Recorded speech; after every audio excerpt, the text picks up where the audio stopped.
Alright, today we are going to go over this Flagstaff fifth wheel here. You do have your LED locking light outside, make it easier to see what you're doing over here. Especially down here for our dump station, where you are going to have your low point drains located. The lowest points of your water lines allow you to drain any nasty water you didn't want in the system out while you're traveling. Those do have to be closed when you are using any water, either the freshwater side or the city water. If not, all that water is just going to drain right out of those. You will find out pretty quickly if those aren't on there, because it will soak your feet. And then coming down here, you do have all of your different dumps. So this unit has 2 gray tanks, 1 black tank. The way you're going to dump this one, you always pull your black tank handle first, make sure nothing's coming out of it. Once that one's drained, then you can pull both gray tanks at the same time, allow that to use the wastewater from your gray to rinse out your sewage hose, and also clean all of that stuff out. When you're done with them, you always close black first, and then you will close your gray tanks. Coming up here, you do have the exhaust for your furnace. All your cold air goes here, all of your hot air comes out the bottom. In our store, you will see there are screens that we sell that go on these. We do highly suggest those. They are really good at blocking ladybugs, stink bugs, mud daubers, anything really small enough that will go in the hole will go in there. They will block off that exhaust. Then you will try to fire your furnace, you will get back pressure, and that's just going to cause issues. The screens are something highly that we do suggest for these. Coming inside this storage here, it does have the magnets, so it does drop down, lifts up, connects like that, nothing you need to do with it. Then coming over here, you do have your outside shower, so that pushes in, that slides back, that locks in place like so. Drop it down like this. Over here, you do have GFI protected outlets outside. You do have your own water pump switch here, so you can actually turn it on and off outside if you don't want to run around, do it inside. Then you do have coax hookups. Off-site satellite dish goes here, and then parkside cable goes here. Then coming down here, you have all of these dials.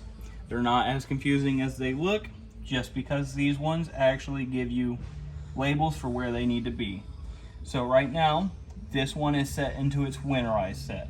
If you are hooked up to your city water connection here with your drinking water hose, you want to use city water, you will actually turn it like this. Nope, like that. This will be your city water. If you want to fill your freshwater tank, you will have it like this. You will still fill through your city water side, and then that's going to be how you fill it. And then if you are ready to use that water, you will actually turn them like this. When you winterize, you can take your blue hose here, screw it in here, take this side, set it inside your jug of antifreeze, and then you will set these like so, and then you will actually be allowed to pull all of your antifreeze through your water pump through this panel. Once you are done winterizing everything, you will actually come and just twist all of these dials to make sure they're all winterized at their fittings as well.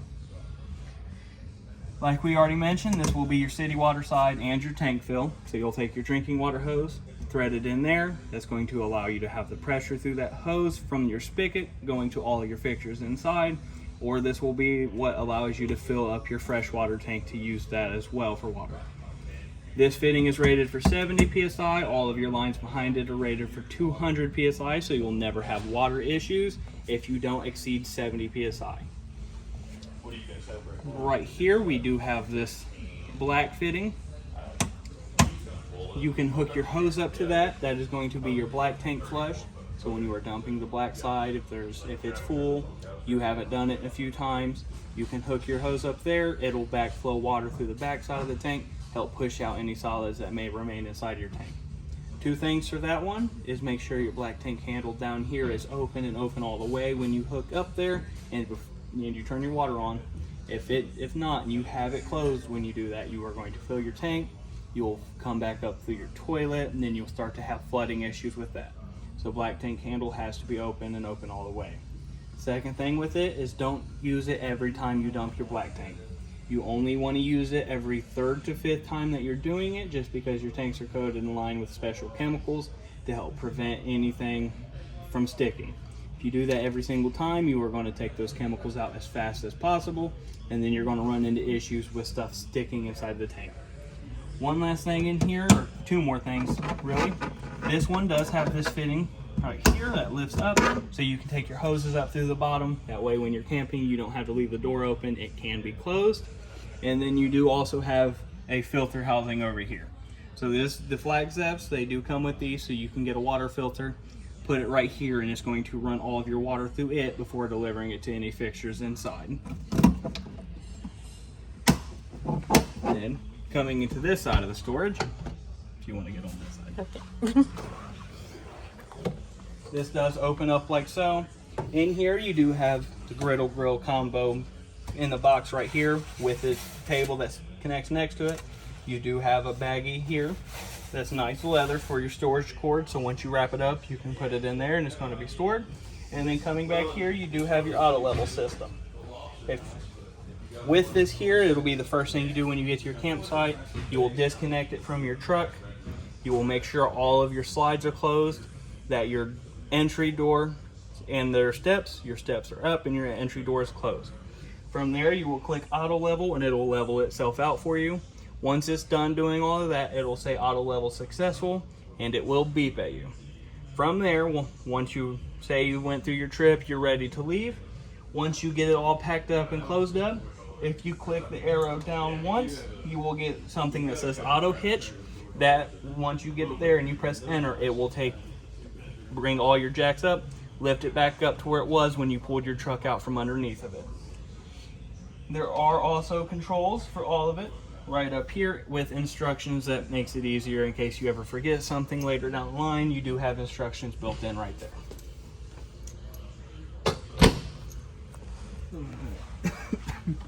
Coming around front here, you do have a plug-in for solar on the side if you ever wanted that. That's just going to plug in there. It's going to be a third way of charging up your battery as a tenderizer.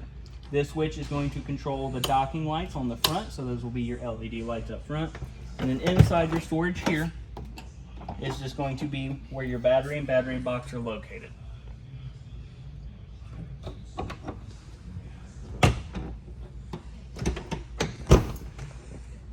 You do have another docking light up front right here, which is just going to give you lighting up front, help you dock at night, or give you more lighting when you're up here doing anything underneath the camp.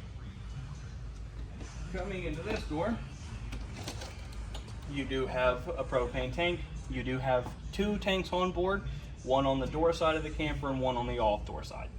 Coming up here, you do have your regulator. Right now, there's an arrow. If you point it towards the rear of your camper, that's going to allow you to pull off of this tank. If you want to pull off the tank on the other side of the camper, you will actually point it towards the front, and that's actually going to allow it to pull its pressure from your other side. On this side of the storage, you do have your manual crank handle right there. And then you do also have GFI protected 110 outlets here, and your actual hookups here for more satellites. If you want to get a TV outside, they can hook up there. That's going to work on the antenna. This one does have the booster button installed. When you press it in and it turns on, there will be a green LED that's telling you it's actually boosting and amplifying the signal from the roof, bringing in more local channels for you. This is always running on 12 volts, so if you aren't using it and it's put away for storage, you do want to make sure you turn that off so it doesn't drain your battery and you don't know what caused it to do so. Right here behind the door, we do have our water heater. So, this one is a 12-gallon water heater with electric hookups and propane as well. You can use both your propane and electric at the same time. They will, for faster recuperation times or just faster heating up time when you first fill it up. It does have an internal set temperature of 165 degrees. Once it gets brought up to that, it will shut off both your electric and propane, turn them both on as needed. Depending on what you use your hot water for, so if you're just washing your hands, rinsing a few plates, it will always use the electric side by itself to bring the fresh new cold water back up to its appropriate temperature. Now if you do back-to-back showers or you use all 12 gallons in one go, it will turn both of them back on for you to bring it right back up to that temperature in faster times. Right down here, this is going to be where your drain is. It is an actual a rod that we call your anode rod, It's a sacrificial rod that goes inside your tank. It breaks down over time and coats and lines the inside of your tanks to help prevent any minerals from building up and eating through your tank.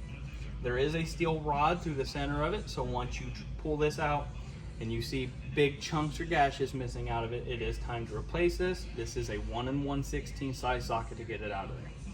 If this system is under pressure, you will actually want to lift up, allow that pressure to go before pulling this out. Otherwise, that will shoot out at you due to all of the pressure it's under. When you are filling this up, factories do suggest you sit and you let that open the whole time while it's filling. It's also going to be a lot faster once you start filling this up to go inside to any of your faucets inside, turn on the hot side, allow it to push all the air through your faucet until you get a steady stream of water, and then you're going to be full from there. That way you can sit inside where the AC is at and not have to sit outside while it fills all 12 gallons of water. You do have more GFI protected 110 outlets right here.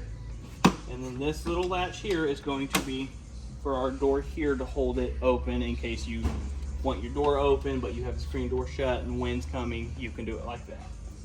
Before we go inside, we are going to come back here and go over the back of the outdoor kitchen. So you do have your countertops here with the storage underneath. So this will pull out, and then this is going to be where you are going to store your stuff. You do have one on each side. Over here, we do have our outside mini fridge with its temperature control right up there, allowing you to set your temperatures. This is a 12 volt refrigerator, so as long as you have battery power, this will always be under power. And then coming right here, you do have your outside cooktop. So this lifts up. These fold out and rest in their spots on the side for wind protection. And then you will turn it over like this. You will get a lighter, preferably the candle lighters. Hold it right here and it'll actually light it off. That does happen because you have to take your LP line here. And then this will route back here to your LP quick connect right here on the other side of your slide side. Right here you do have your TV. This one is a smart TV, so you can stream all of your favorite streaming services as long as you have Wi-Fi connected to it. The thing we want to go over with this TV is the hidden storage behind it. So right here is going to give you options for your HDMI, your opticals. All of your different plugins are going to be on the back side. You do have your different coax here for the TV. If you want to change to, say you were on the cable, you wanted to change it, you could do all of that here with the GFI protected outlet. To open this up, there's this little latch on the side here. You'll just press that down and swing your TV out. To close it, just push it in there. Just like so, that's going to latch it up. Right down here below the TV, we do have a fireplace. This also has its own remote, but we're going to go over here. You can turn it on, set your temperature, or nope, this is lights with the third button, and then you can actually set your temperatures with the thermostat looking one. And you can actually change the color of the flames. This one you can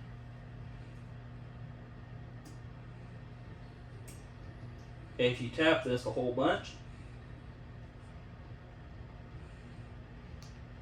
Get this to where it says OF, that's going to be its off mode. It's going to allow this not to produce any heat, but give you the ambiance of the lights. In case you have all your lights off inside and you just need a little bit of night lighting, you can do that as well. Alright, you do have your recliners here, and that's where the remotes are over there in the cup holder. And then coming over here, you do have two of these in the camper. These are pedestals that will actually... So this acts as a charger for your phone, so if your phone has the glass back, you can set it here and it will charge it. If you want all of your different plugs, you will press down, it lifts, and then you just pull up like so. And then you have GFI protected 110 outlets here, a USB hookup, a Type-C hookup is there as well. And as long as that green light's on, it is showing that you have 12 volt circuit, so those will work. Coming here, we do have your microwave. This one does double as a convection oven as well, that you can actually turn on and off, set with the auto cook and all your different menus up here.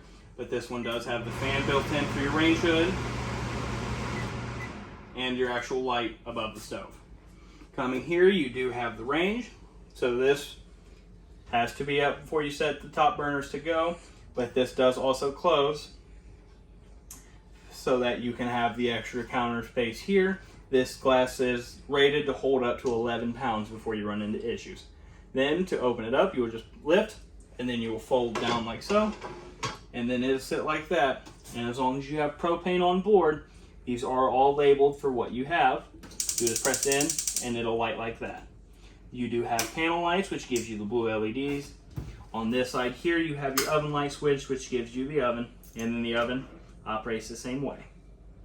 So you'll just hold that like so, and you can hear the igniters going. That will help light it as well.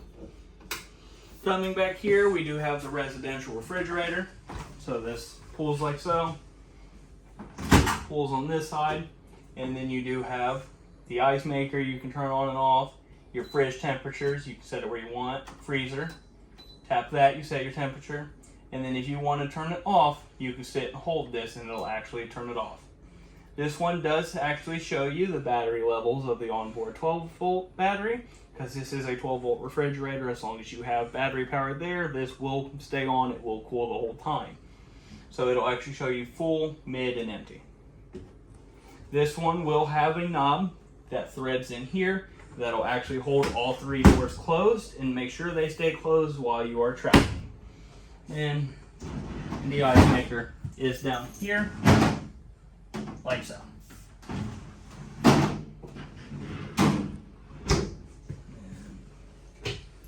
This one, where is it? Down here. This one does have a valve that is buried back here.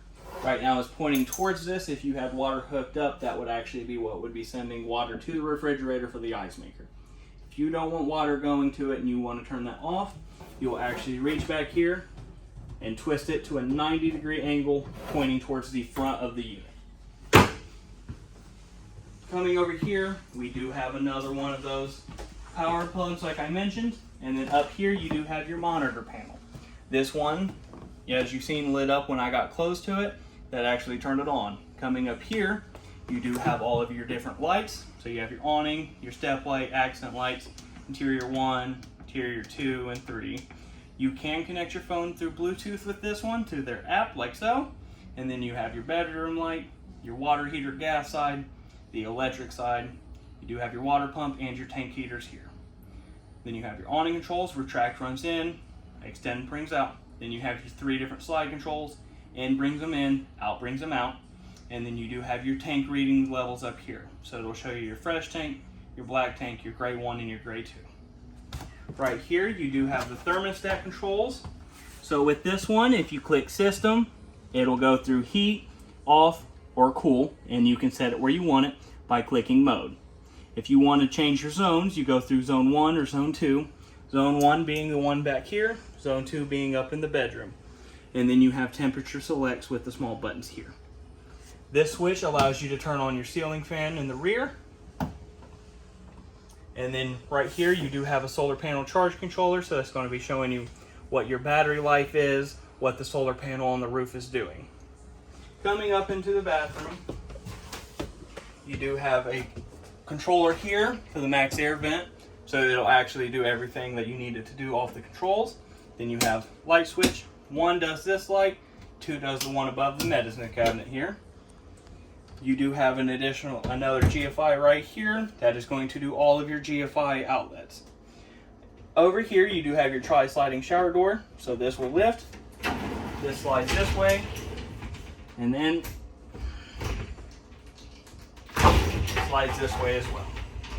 And then in the shower, you do have what they call your shower miser system. So pointing up like this is actually going to allow you to send your water up through the shower head. If you turn it this way, that's going to shut it off, prevent any water from going to it while you're in here. And it is said to allow this blue, once your hot water reaches this, to allow this to turn red and tell you when you have hot water. If you don't want to do that, you can push down like this, and then any wastewater that you use or any water that's going through, if you're hooked to city water, will allow you to fill your freshwater tank like so. When you are traveling, this door does have to go all the way this way, and that latch does have to actually snap back in place. Over here we do have our toilet. So if you lightly press this pedal, you are going to fill your bowl with water. All the way down is going to flush that for you. And up into the bedroom. Up in the bedroom, you do have storage underneath the bed. Like so. So you do have storage underneath. The light switch there will control the lights inside the bedroom as well as the switch on the panel. Up here you do actually have your closet here with washer dryer hookups over here as well. Their outlets are going to be back there on the wall, allowing you to actually give them power if you wanted to add those on. The only this one does have the AC, which was zone 2 on our control out there. And then the last thing in the bedroom to go over is our converter right down here. So this is going to be where all of your circuit breakers are located, and then all of your automotive grade fuses are going to be right down here. If one of those fuses blow, it'll have a bright red LED directly next to it, telling you exactly which one you need to replace by showing you a bright red LED right next to it, which you will be able to see through here. This one does have a sticker, so when you buy these campers, if you don't order them from factory, we will be putting lead acid batteries on them. If you ever want to replace the lead acid battery with a lithium battery, there's nothing wiring you need to do or change, nothing that we need to do as well. This will be able to detect that and tell all of your appliances inside now that you are running on a lithium battery compared to a lead acid.